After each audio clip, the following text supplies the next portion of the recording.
his daddy. He's like 5 years old. Have you ever been to school? Probably not.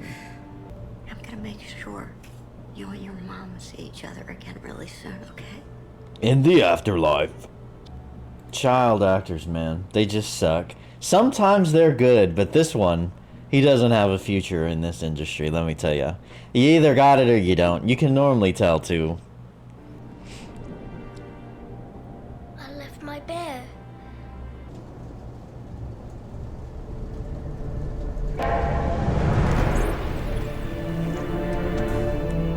Captain I'm sorry, what? Did he just, like, steal that off of her? What did he pickpocket her? Locking confirmed.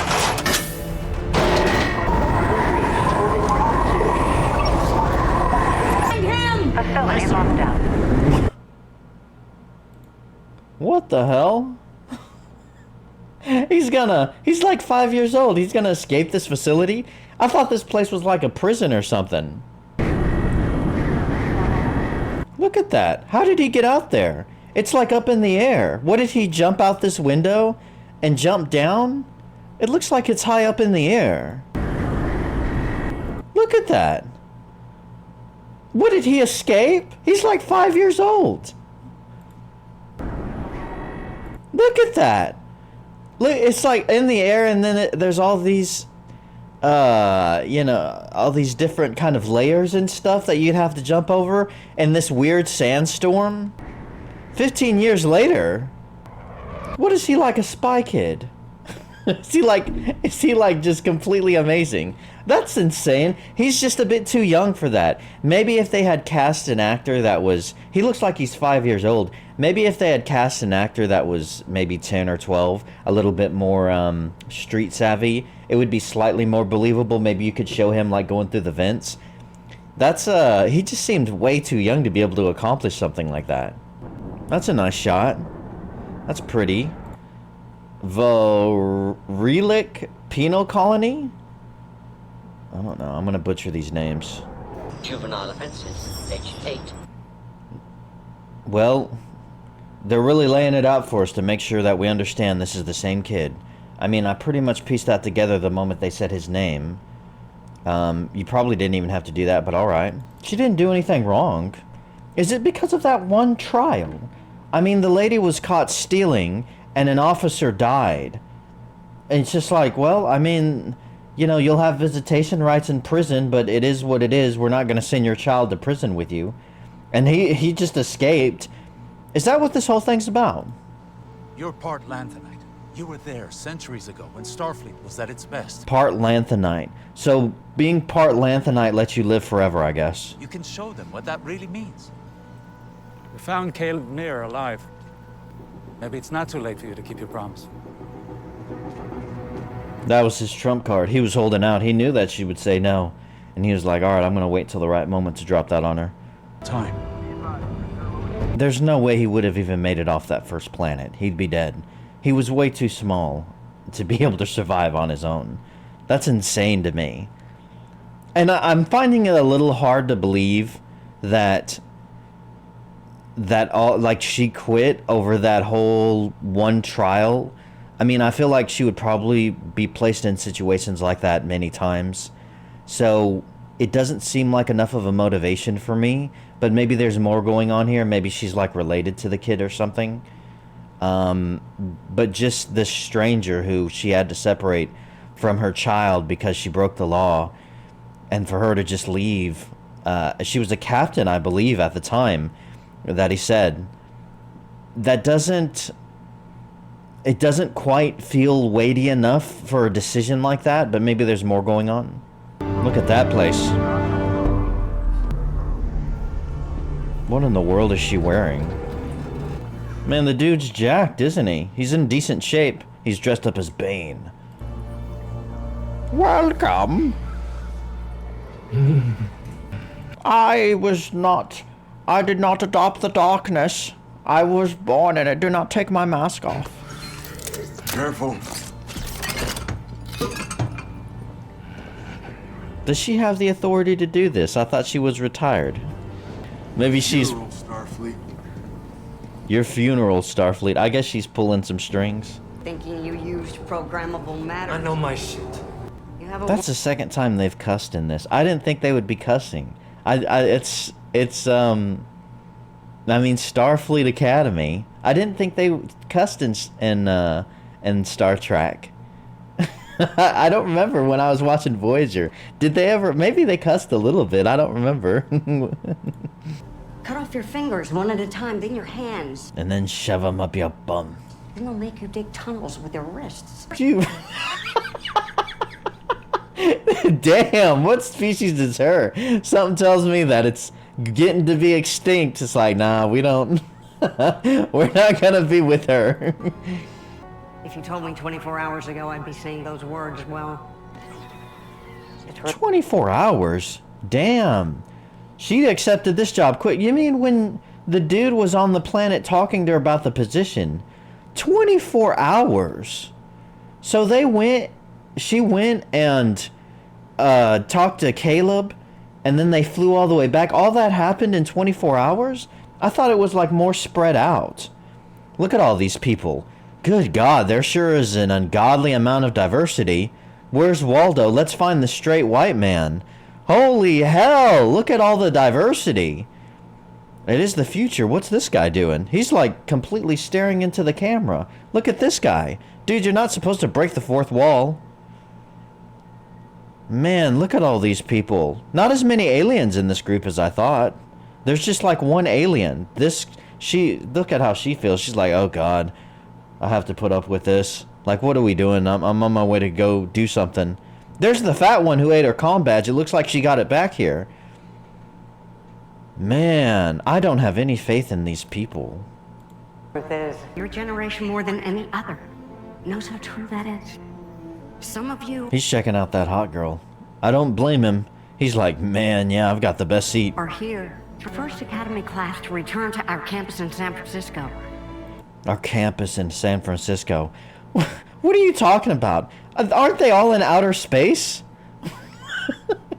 Has San Francisco been transferred to outer space? Why do you keep breaking that up? What are you talking about? And she said some of the last species are here? Like the end of your species. Okay. After more than 120 years, the Academy, and went on to become... Look at this. Everyone standing in front is a woman. Look at all these people. There's like a couple guys in the background. I mean, very feminist. I'm getting the vibes of a lot of femininity. will become a vital part of our campus in San Francisco. Look at that ship. That's the ship? It looks very, from this angle, I don't know. It doesn't even look like a Starfleet kind of ship. I mean, all the ones that I've seen in the past have seemed, you know, a bit more practical. But, I don't know. I guess it's okay. It looks very, very futuristic. Like, I know this is sci-fi fantasy, but heavy fantasy. Like, really heavy fantasy. So, am I, like, missing this? Is their class, Starfleet Academy, in San Francisco, and then they hop on the ship and go out for, like, a field test or something, and field training? Is that what's going on?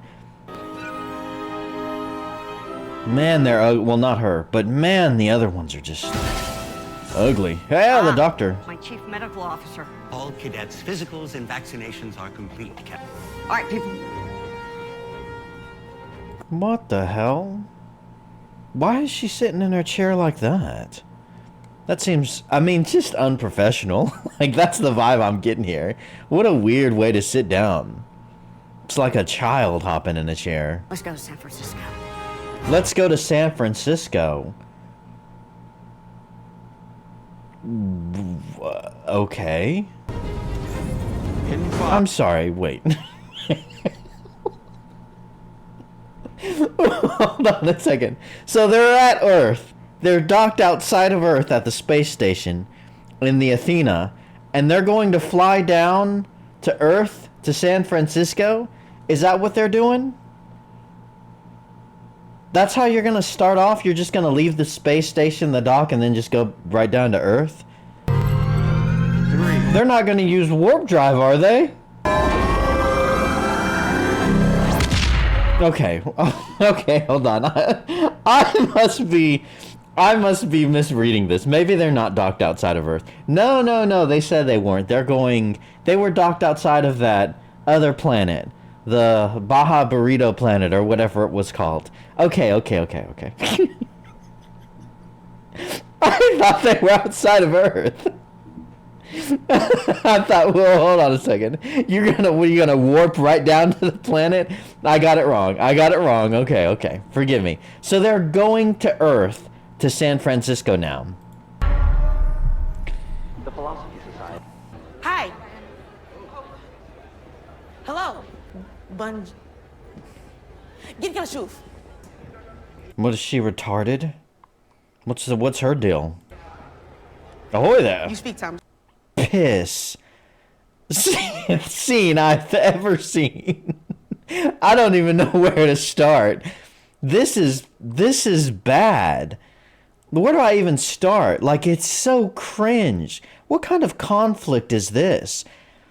The Klingon drops this thing. This guy picks it up and starts teasing the Klingon. And instead of the Klingon, like, beating the hell out of him, Caleb comes in to defend him? It's so cringe.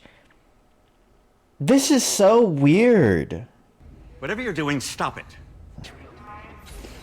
Look at her in the background. There's something wrong with her. Well, you can't see her because I'm in the way, but...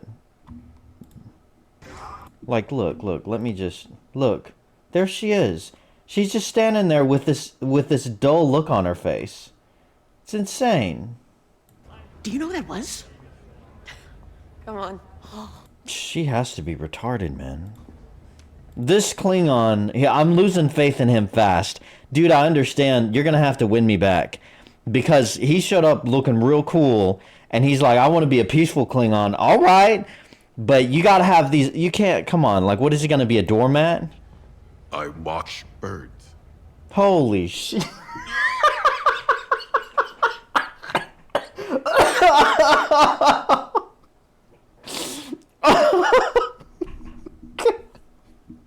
Well, I think the jury's out, guys.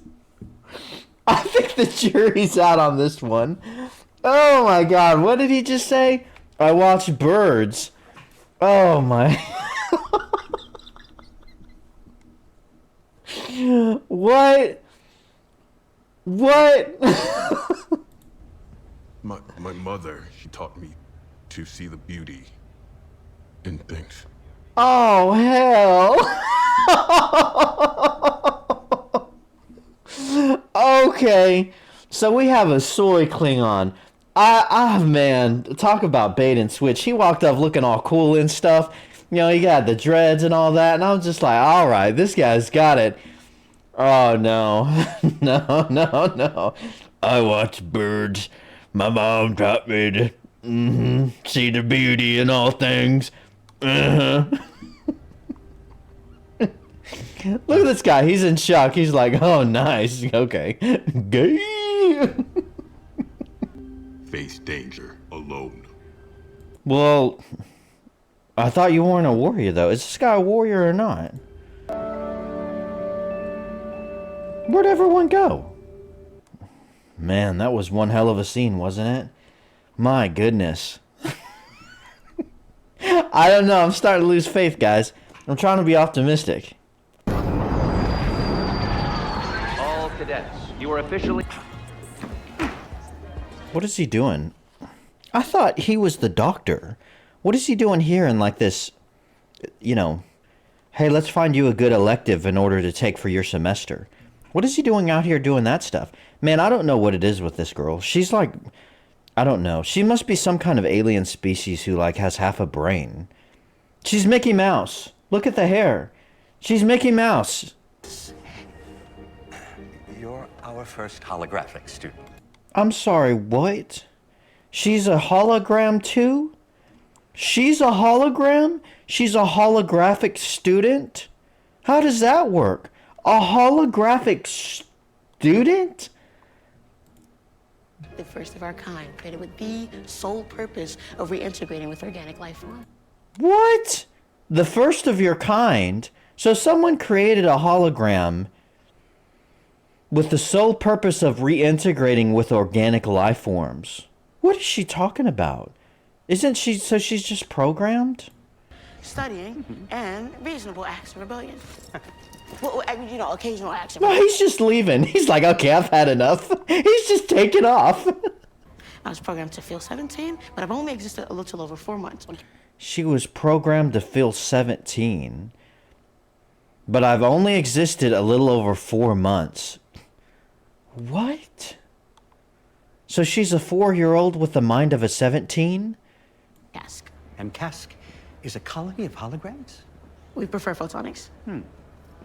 You prefer photonics? Well, we're going to call you a hologram. I can't help noticing you seem He's more freaked mature. out. Look at him. He's freaked out. He's like uncomfortable right now. He's talking to a 4-year-old hologram with the mind of a 17-year-old autistic person, it seems like.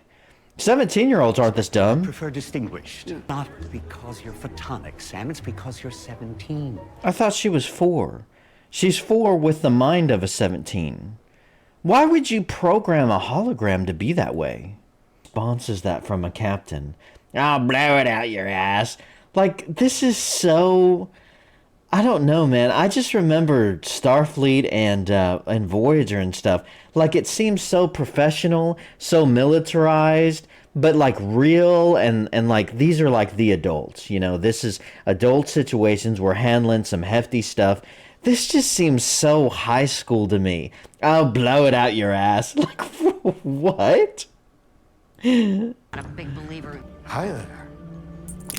Miss Braga. Yeah, he recognizes she's the only attractive one in the room. I told you I like this guy. He's the only one that makes any sense. Sent a message on an old Venari frequency, tearing that kid away from the only family he has. So, let me get this right.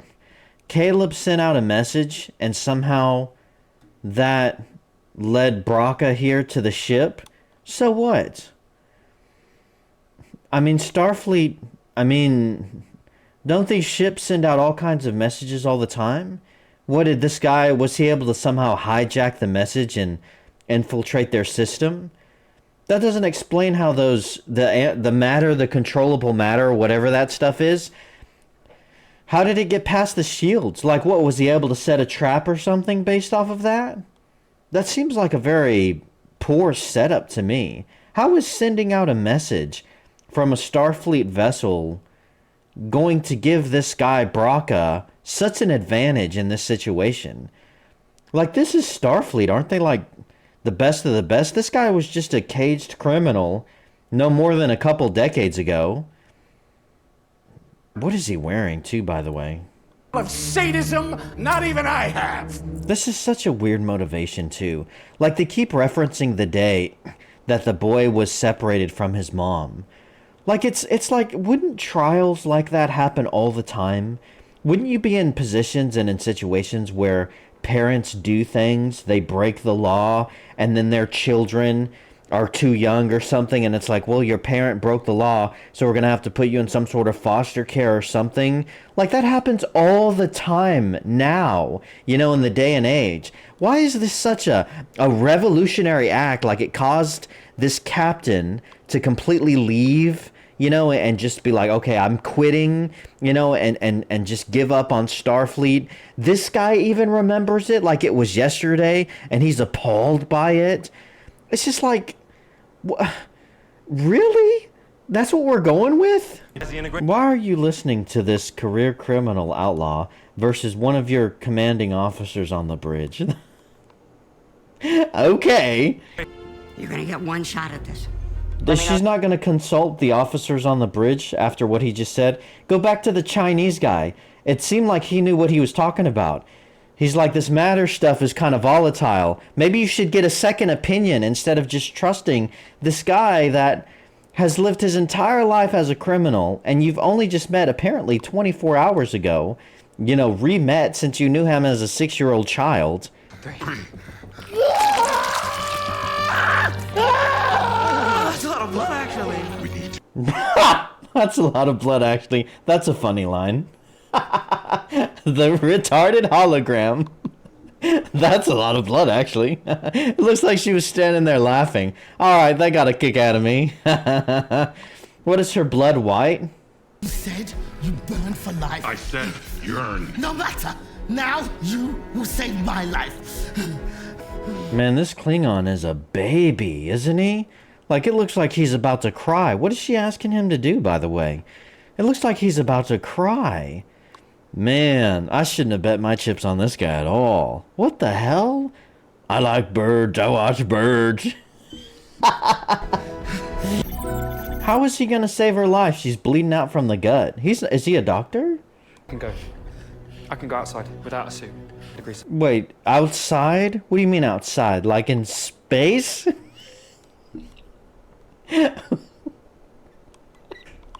Okay. Celsius. What is this? You got a death wish? Like I said, I'm Kyonian, bitch. What? So he's an alien too? Oh, I think he may have mentioned that. So he's an alien that can survive in outer space? What kind of line delivery was that, by the way?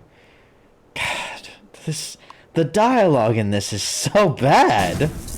I had such high hopes. Well, no, I didn't have high hopes, if I'm being honest. But I've been trying to be objective and optimistic. When I first started watching this episode, I was like, okay, well, this isn't that bad. You know, there was some nice stuff I liked. And the dude at the beginning was hilarious. But man, getting through this, the dialogue. So I don't understand what's going on now. They've lost me. I don't know why they need to go out in space to get something to help out Caleb override this thingamajiggy. Which somehow he has picked up this trick, which apparently no one of the senior officers on the bridge know how to do. Oh, this is like a chain of command. I am going to bleed to death. I require significantly less cheerfulness in my final moments. Oh, man. Oh, God. Ugh. I feel exhausted. Ugh. I feel exhausted watching this right now. Oh, man, I'm tired. I feel like I'm drained.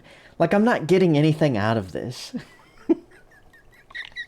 I don't think I'm going to do the others. I was going to watch through every one of these and I'm just like, this is lame. It's like comedic, very comedic at every scene. I can't take anything seriously and it's not funny. There's like one or two things that I got a chuckle out of. It was the guy at the beginning when he was laughing like crazy at the horrible situation that was going on, which I thought was funny. And then it's I got a little chuckle from the hologram chick who started laughing when what's-her-name was bleeding out. And she's like, oh, wow, that's a lot of blood, actually. I got a little chuckle out of that. I wasn't expecting this, though. I mean, I was kind of expecting, like, okay, we're going to have a Starfleet. It's an academy of some kind. And they're going to go out in space. And, you know, it's going to be like a weekly episode. And they're going to solve these dilemmas and these kind of ethical and moral situations and present the different sides and stuff. I thought it's probably not going to be good, but it's going to be something along these lines. But it just feels like a very expensive looking CGI kind of, I don't know, like high school drama thing. I'm just completely not into it at all. Like there's nothing being presented. There's no, it's just nothing is gripping me here. It's just like, oh yeah, look, there's some kind of stakes going on and there's some relationship drama here and there and everything just feels so choppy and all over the place, you know? It's like I'm dying on the inside.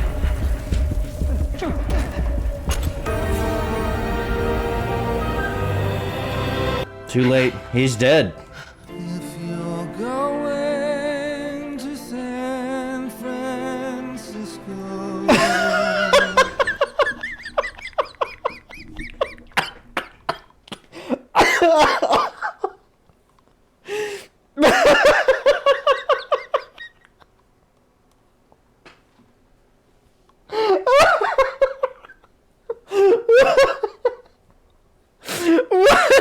What explosion. Oh my gosh. What kind of transition was that? Oh my gosh. Okay, hold on. Oh. Let's back up for a second. Let's just get this right. So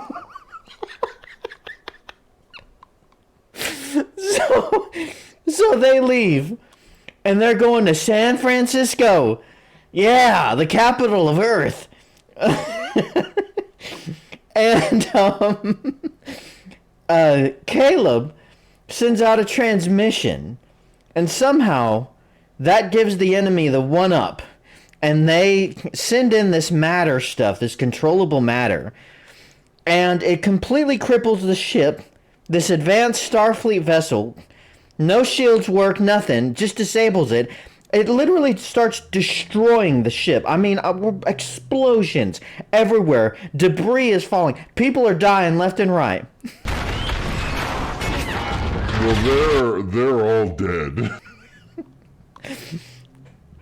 And then all this other gobbledygook happens, and they save the half Klingon stuff, and the guy who can turn blue goes outside to scan the matter stuff or whatever. Because Caleb's a genius, I guess, and he knows how to disable this, and none of the Starfleet officers know how to deal with any of this stuff. And Mrs. Fat Gym Instructor, it's a teachable moment. A teachable moment. And they kill their enemies, okay? But then the bad guy escapes. He just goes off on an escape pod. He just gets in an escape pod when the ship's power is restored, and he just escapes. And the ship is totaled. People, they said there's no casualties. I cannot believe that. The amount of destruction that they showed, of CGI destruction that they showed, you know, the half Klingon had like a thing jammed in her side, and you're gonna tell me, what about all the other people? Okay, what about all the other people that were thrown against the walls and explosions going off right next to their head? And somehow they survive, and Caleb's plan works miraculously because it's built off of trust. And so they're able to survive, but that bad guy escapes. And now, at the end of it all, they just carry on, and it's like, oh, wow.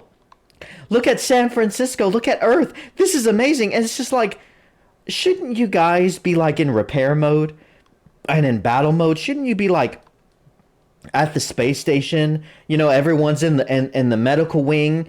You know, people are talking about, well, we failed. We let our guard down. You know, this is the casualty. This person got hurt. Here's the system here. Here's what's going on. This is an actual teachable moment in a very bad sense, because we were caught with our pants down, and we need to learn from this mistake so nothing like this ever happens again. And instead they're approaching this like, oh, wow, it's the end of an amazing journey. Oh, look at how beautiful Earth is in San Francisco. And they're singing the song.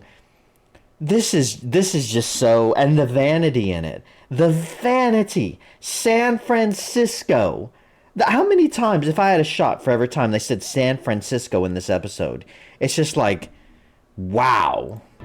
Be sure to wear flowers in your hair. From what I hear, San Francisco is an absolute hole in the ground. I mean, it is piss. Like, there are homeless people everywhere. They're dumping on the streets. I hear it's a disgusting place. I've never been there myself. I hear there's a lot of places in California that are really nice, but I hear San Francisco is one of the worst, disgusting places in the world. Oh, is it almost over? For the love of God, this has been a rough first episode. Good God. Endangered the lives of everyone on board. Why wouldn't they be prepared to handle something like that? This is a Starfleet vessel. Like, their entire shtick is going out into space. When Voyager was teleported halfway across the damn galaxy, they started a journey home, and they were in a bad spot, and they dealt with hell, but they kept moving along. They were Starfleet, okay? And they just kept trucking along. They faced off against the Borg and everything. And a lot of times they were outmatched, but they handled their stuff, okay? Sometimes they had help, sometimes they didn't. But it was just like, can you imagine just, like when they were first teleported across the galaxy, their ship was severely damaged. It was damaged severely. But they repaired it and they were able to get, like, it was a Starfleet vessel. Like, they weren't messing around, okay? I mean, they went on, man, and it's just like, how are you not able to handle, someone just sends a transmission, and then the bad guy shows up and says, all right, I'm going to commandeer your ship. How are you not able to just be like, okay, no, that's not going to happen. Okay, we're Starfleet. Okay, you can't just show up and just hijack using this matter stuff. No, we're equipped to handle all threats. It's like, what is this? And they're all true. Execute him.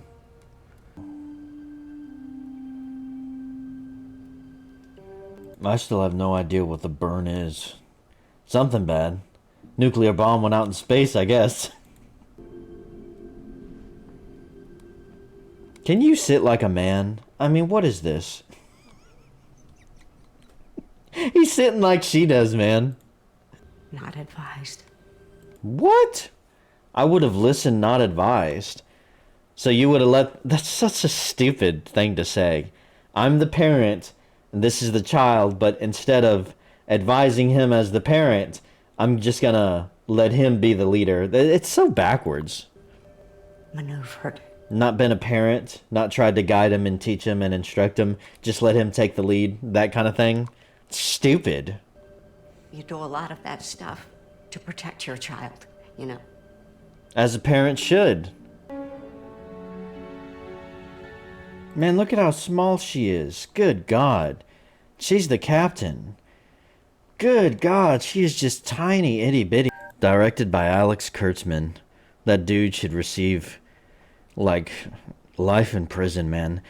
That was a rough episode. Man, that was a rough episode.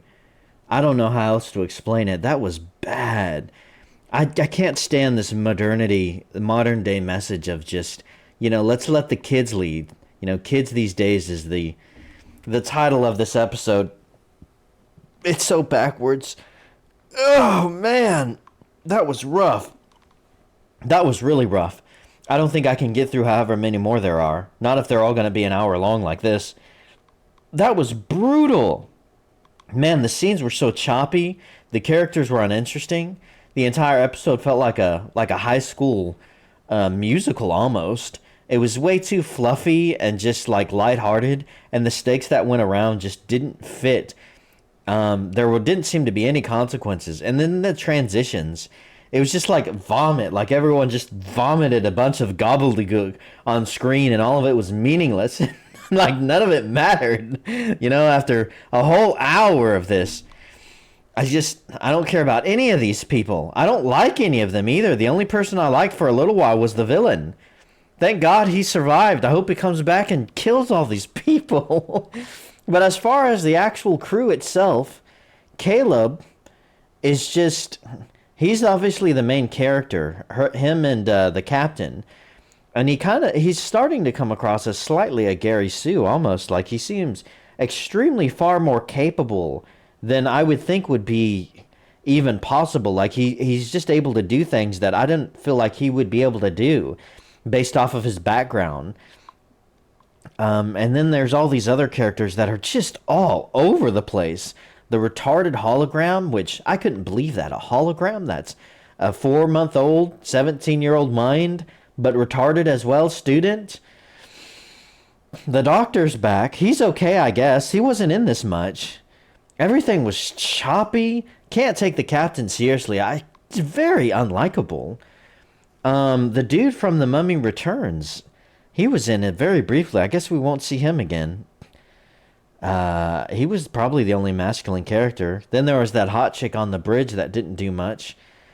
Then there's the white girl who, she's okay. I guess she's, you know, kind of sarcastic and knows her stuff. You know, she's got training and stuff and all this. And she seemed competent. I guess she was the best character in this episode. from what I can tell. Everyone else just seemed like idiots. And then you had that fat woman on the bridge who's like the gym teacher or something like that. It's a teachable moment, yeah. It's just like, the song was cringe. When they transitioned out and they went to the song with the San Francisco thing, that was so cringe. I couldn't believe that. I was like, what the hell? And they're all standing there like, oh, this is amazing. What a stupid way to introduce the episode. And then they destroyed the ship, but then the ship's fine a few minutes later. Yeah, any other characters? Oh, you got the Klingon, who's a wuss from what I can see.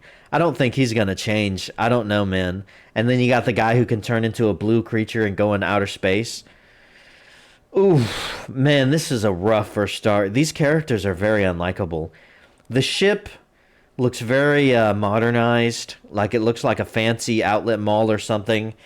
Or a super mall, like a mega mall or something like that. It seems cheesy. The overall story just seems so cheesy. And I'm struggling to get the motivations of most of these characters, you know? It's just like, what are we doing? What are you doing? I don't know. We'll see how it goes. After watching through this episode, I have no desire to see any of the others. And it's just like, if this was designed, there's a lot of people who they grew up with Star Trek, like I even grew up with Voyager, but they grew up watching Deep Space Nine and all that kind of stuff, and I can't imagine how they feel about all this, about the lore and the setting and all this stuff. But if the goal of this show, of Alex Kurtzman, is to basically be like, okay, the hell with people of the past and the old fans, we're trying to integrate a new audience into this who are unfamiliar with Star Trek, well, technically, you could consider me in that category because I've never really been a Star Trek guy, and I'm always open to, watching new shows and getting into new lore. So if I'm coming into this and not really knowing anything, this is just complete blah. Like, I just have no interest. The writing, the characters, trying to get new people invested in this. The thing is even if you want to butcher the lore and butcher anything like that, you still have to make it good. Like, if you want to make something brand new, you probably shouldn't build it off of, like, killing the old stuff and building it off of the corpses of that. You should probably just make a new thing. But if you really want to make a new Star Trek show, whatever you do, you got to make it good. You got to make the characters interesting and the story good, whether it's faithful to the lore or not. And this just sucked. Like, it was so boring and bland and just all over the place. I would say about maybe 30 minutes in, I was about dipping out. About 30 minutes in, I was just like, man, if I wasn't recording this for a video, I would have just shut it off and just be like, no, this isn't for me. Those are my overall thoughts. Guys, if you want me to watch all the episodes and react to all the episodes of the season, you have to like the video and you have to leave a comment. And if we get enough likes and enough comments, then maybe I'll do it. But other than that, and subscribe. Like the video, leave a comment, and subscribe to the channel. And we'll see how it goes. But those are my overall thoughts. That's my genuine reaction and review of this first episode of Starfleet Academy. Thanks so much for watching, guys. Have a great freaking day.